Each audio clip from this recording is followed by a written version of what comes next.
Friends, in yesterday's video, I have given one case study for GS4 ethics paper, and I told that model answer for this case study I will be telling tomorrow, that is today.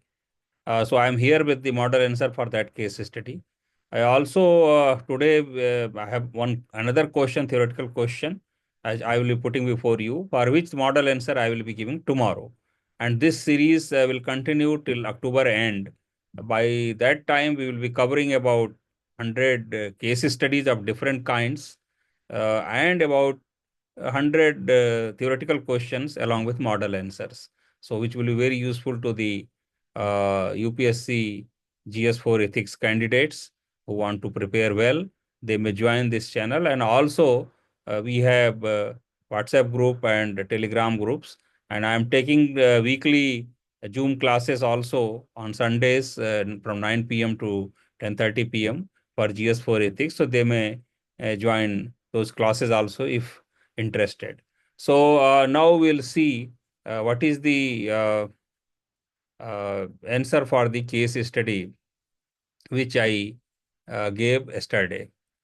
The case study was regarding one CEO of a state-run recruitment agency uh, where AI is being used, but the algorithm shows a bias against SC/ST candidates due to flawed training data. Correcting this would require scrapping the current list and restarting the process, leading to public outrage and delays. Now, what has to be done as an administrator or as a civil servant? What you are supposed to do? Do you want to protect the credibility of the system by maintaining the results, or correct the injustice and face administrative delays and potential litigation, etc.? Or you want to continue the same system? So the answer, in fact, if you remember, day before yesterday, I gave about 12 points, and in that 12 points, a few were very relevant for case studies. Also, particularly the analysis of case studies. So here, first five-step analysis has to be done. Then appropriate ethical theories have to be applied for the options chosen, and then with full justification the answer has to be written. So let us see what can be the answer for this case study. As a CEO of state-run recruitment agency, the entrustment is for upholding the principles of justice, transparency, and equity, and constitutional morality. So, see, these are the ethical words which need to be used. So, uh, as a CEO, one has to uphold this. Now, a bias against SC/ST has been noticed in the recruitment process. So, what should be done? Now, this raises grave ethical and legal concerns. It is direct violation. Now, here constitutional articles needs to be mentioned. It is direct violation of equality before law, that is Article 14 of Indian Constitution, and affirmative action provisions, that is reservations and the equality before law and all those things. Uh, Article 15.4 and 16.4 of Indian Constitution. Now, what is ethical dilemma? So, first thing we have to analyze this thing, and then what is ethical dilemma? Ethical dilemma is maintain the current results to avoid public outrage and delays despite injustice, or scrap the list, correct injustice, and face administrative consequences, and again restart the whole process. Now, what is the resolution? I would choose to correct the injustice. Now, this is the appropriate answer despite administrative inconvenience based on following reasoning. So, now what are the reasonings given for this option? Because now we need to choose this option because we have to correct the injustice. But what are the reasons? So, in reasoning, we have to definitely quote the various ethical theories which support our judgment or our choice of the option. So first is primacy of justice and fairness. Now, if you remember, John Rawls' theory of justice focuses on that only, because fairness is the foremost criteria for any, administrative process. So a system which is discriminating, whether intentionally or unintentionally, cannot be allowed to continue. So here, Justice John Rawls' theory of justice has I mean, application is direct application is there. Now, second is further protecting the rights of marginalized communities, aligns with Kantian ethics. Now, this is again, so Immanuel Kant ethics also we have to quote, which demands treating every individual as an end in itself, not as a means to end. And then this also resonates with Gandhian ethics, because Gandhiji also has told almost similar thing, that every individual has to be as treated as an end, not as a means. And also Gandhian ethics of Antyodaya, which means the stressing the upliftment of weakest sections of the society. So the three important philosophers have been, or ethical theorists have been quoted here. And then not only that, even legal and moral accountability. So first is ethical theories, you have told, primacy of justice and fairness. And second is legal and moral accountability. So legal and moral accountability, you see, if you continue with the bias, this may create serious legal challenges. Somebody can go to the court, because this is anyway violation of the fundamental rights of the constitution. Uh, and also it sets dangerous precedent by eroding public trust, because subsequent exams or subsequent recruitments, public trust will be very, very less.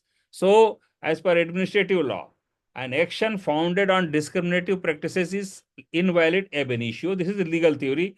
So anyway, it's constitutional violation, violation of fundamental law, and also it's violation of administrative law.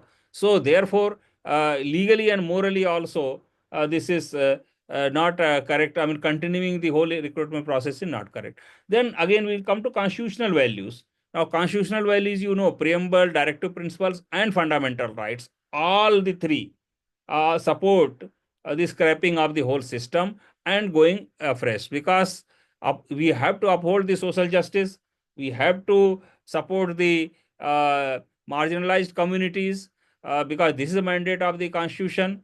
So definitely we have to, as per the constitution also, we have to scrap this the recruitment process and start afresh. Then ethical leadership. The true ethical leadership demands moral courage. Now, this is from Kidder's ethical principle. We are quoting again another ethical theorist. We are quoting from US. That is Kidder's ethical principle, that leadership demands moral courage. Short-term public criticism is preferable over long-term erosion of institutional integrity. Because if you remember, some of you might have already gone through Kidder's dilemma paradigms, that is short term versus long term. So long term here definitely is a better option, because that not only supports various ethical theories, but also constitutionally also it is important to support this. Now, what should be action plan? Now, after this justification, what should be action plan? Action plan should be transparently acknowledge the flaw to maintain institutional trust. So if something wrong has happened, we can as well acknowledge that wrong has happened. Now we are going to correct it, because now it has come to our knowledge, so we will not allow to continue. I can tell you from my experience also, these kind of situations do come in the administration almost quite frequently, and we have to have courage to accept the mistakes also, and correct rightly also at correct time also, because if you don't correct the mistake, you are going to land in bigger trouble basically. So for just avoiding a smaller trouble, you will land in bigger trouble if you don't correct the mistake. So therefore, this is very, very correct choice. So for establishing institutional trust, this needs to be done. Then second point is initiate independent audit and retraining of AI model, reformulating of AI model with representative and unbiased data. Scrap the current list and restart the process with necessary safeguards. Issue a public communication explaining the ethical, legal, and constitutional basis for decision, because transparency is very, very important. Because if you are transparent in your actions, people will believe you. So transparency is very, very important. So you have to communicate with people. then provide support mechanisms such as age relaxation, fee waivers, fast track grievance redressal, etc. to affected candidates, because you are going to restart the whole process. So maybe some candidates might be affected because of age problems, because earlier there was some other cutoff date, now cutoff date will become different. So this also you can think of if required. Now, what is conclusion? Now, in conclusion, we have to say upholding justice, even at the cost of short term disruptions, is essential for preserving public confidence, institutional legitimacy, and the constitutional vision of social justice and substantive equality. So, this is ethically uh, important conclusion. You may see a lot of ethical words and phrases, etc., which are going to uh, attract or will be very examiner friendly, and you may be able to fetch better marks. So with this, I mean, I complete this case study answer. Now, tomorrow we'll be dealing with one question, and today I'm going to give you that question. What will be that question? See, this is question which I will be answering tomorrow. Moral attitudes are not innate but cultivated. Examine the role of family, education, and society in shaping moral attitudes in among civil servants. In 150 words, we need to reply. This is a 10 marks question. And tomorrow, I will be giving model answer to this question. And as I told earlier, uh, every week, every day, we will be continuing this kind of thing, so that by October end, we will be covering about 100 theoretical questions, 100 case studies, along with model answers, which will be very useful to the students of GS4 ethics paper.